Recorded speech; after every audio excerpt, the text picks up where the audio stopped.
Okay, so when I was a younger man, I asked my grandfather and my great uncle to tell me about our family history, and they said we were from a small Polish village called Ulanov. And they said it was near a river called the Dziki. And this was before the internet, so I looked on maps, I looked for the Dziki River and I couldn't find it.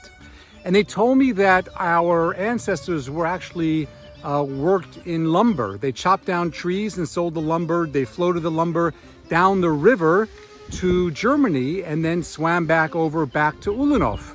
And they said it was a wonderful little village, idyllic, almost like a bungalow colony.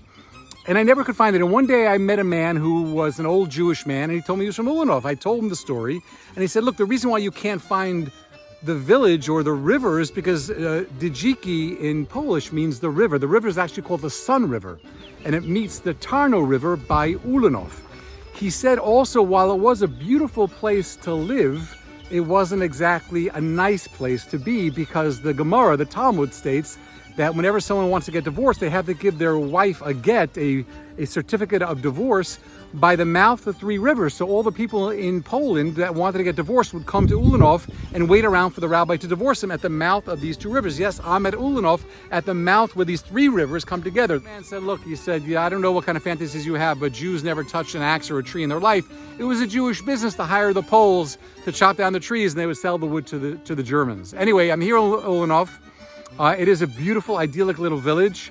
Unfortunately, all the Jews that were remaining here, my family luckily got out in the 1910s. They went to Germany and then left Germany for Palestine in 1934 and then made their way to America.